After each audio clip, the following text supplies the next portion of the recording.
Have you ever looked at your stomach in the mirror and wondered who secretly inflated it while you were sleeping? Or stepped on a scale and thought, I swear I didn't eat that much unless breathing now has calories? Or felt your hunger acting like a spoiled child demanding food every 2 hours?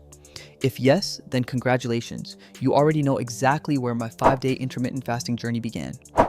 Before I started this 5-day intermittent fasting experiment, I wasn't a fitness model, a biohacker, or someone who wakes up at 5 a.m. to meditate, journal, stretch, and whisper affirmations into a Himalayan salt lamp. I went into this as a normal human being who gets hungry on a predictable schedule and negotiates with food like it's part of a peace treaty. I'm someone who believes breakfast is a right, not a suggestion, and skipping it feels like breaking a moral rule.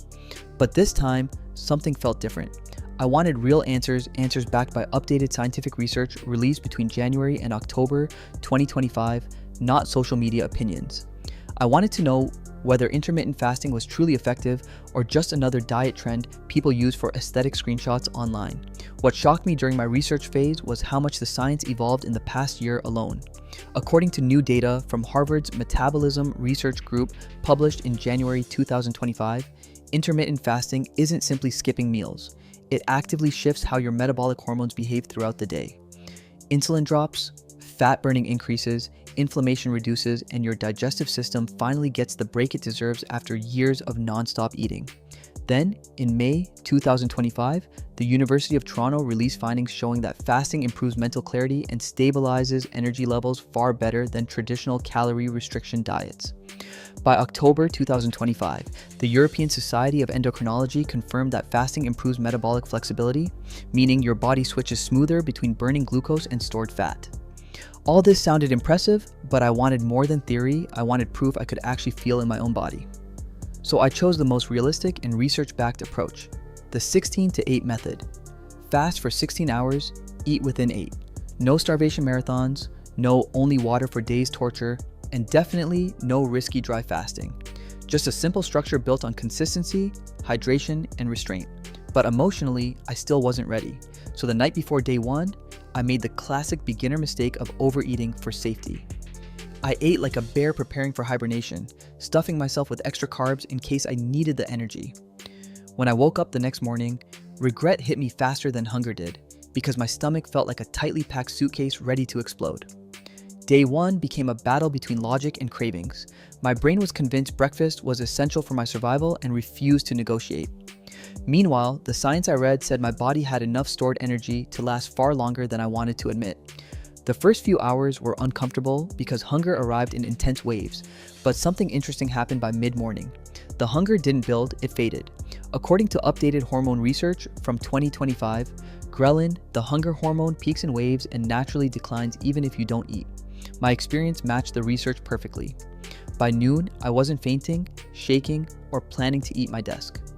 When my eating window opened, I ate a normal meal instead of attacking my food. That night, I fell asleep quickly and stayed asleep longer than usual, which made me realize my body was already adapting faster than I expected. Day 2 brought a plot twist I never saw coming. I woke up feeling lighter, not dramatically, but noticeably less sluggish and foggy. My energy didn't dip, and I wasn't desperate for food the moment I opened my eyes. It didn't make sense until I revisited the July 2025 research on fasting and metabolism.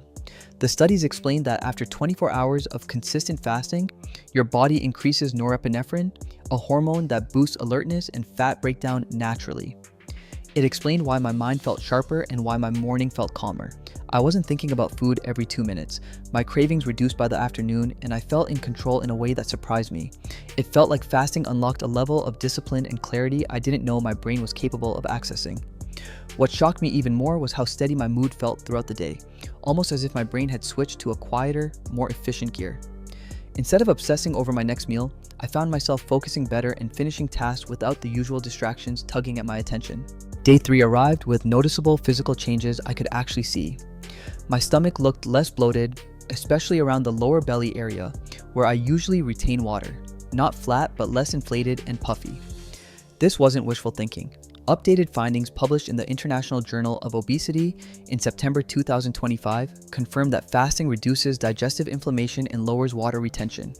That's exactly what I saw in the mirror. But day 3 also exposed an uncomfortable truth about my eating habits. I realized I reached for snacks not because I was hungry, but out of habit, stress, boredom, or just because food was available. Fasting didn't just reduce my appetite, it revealed how much of my eating had nothing to do with hunger. Accepting that half my food decisions were emotional, not biological, was a bigger shock than the physical changes. Day 4 felt like a breakthrough. I woke up with zero bloating, a stable mood, and surprisingly steady energy. My hunger cues felt calm and predictable instead of chaotic. I felt mentally clear in a way that reminded me of a clean restart, something I hadn't experienced in months. Updated research from the European Society of Endocrinology explained that around the 48 to 72 hour mark, autophagy becomes more active. Autophagy is the process where your body cleans out damaged cells and restores healthier ones, a cycle heavily researched and confirmed throughout 2025. I genuinely felt that internal reset during the day. My digestion improved, my mood stayed balanced, and I didn't experience the afternoon crashes I usually get. Out of curiosity, I weighed myself and noticed I had lost around 1 kilogram in 4 days. Most of it was water weight and some fat, which matches short-term fasting studies from 2023 to 2025. More important than the number was the fact that I simply felt lighter, clearer, and healthier. Day 5 was a day everything became logical. I woke up without hunger, something I previously thought was physically impossible. My appetite felt normal and under control instead of loud and demanding. I didn't crave sugar and I didn't feel compelled to snack unnecessarily. My eating window felt natural rather than restrictive, and I realized I wasn't thinking about food constantly like before. My stomach looked visibly less bloated, my face looked slightly leaner, and I felt more confident overall. The updated research from October 2025 explained why. Intermittent fasting helps restore leptin sensitivity, which controls hunger and fullness signals. My body wasn't confused anymore. It finally understood when to eat and when to stop. That clarity alone felt like a victory. By the end of my 5-day journey, I realized intermittent fasting wasn't about deprivation, it was about restoration. It restored my appetite control, my digestion, my mental sharpness, and my relationship with food. It didn't promise a miracle transformation, and it didn't deliver unrealistic results. Instead, it delivered something far better, a healthier rhythm. Fasting isn't a magic cure or a weight loss trick. It won't give you abs in 5 days, but it will reduce inflammation, stabilize hunger hormones, calm digestive issues, and improve mental clarity in ways you can genuinely feel. The shocking part wasn't the small weight loss, it was how dramatically my energy, mood, and eating patterns improved in such a short time. I felt more present, more balanced, and more aware of my body's signals. This experiment taught me that my body wasn't broken. It was overloaded. My digestion wasn't slow, it was exhausted. My cravings weren't uncontrollable, they were unmanaged. And once my body finally got a break from constant eating, everything started improving naturally. Fasting isn't about starving yourself, it's about giving your metabolism space to breathe. And that alone can change everything. If you enjoyed this video and learned something new, make sure you like the video, subscribe, and let me know in the comments if you want a 7-day fasting experiment or a science-based guide to safe fasting methods.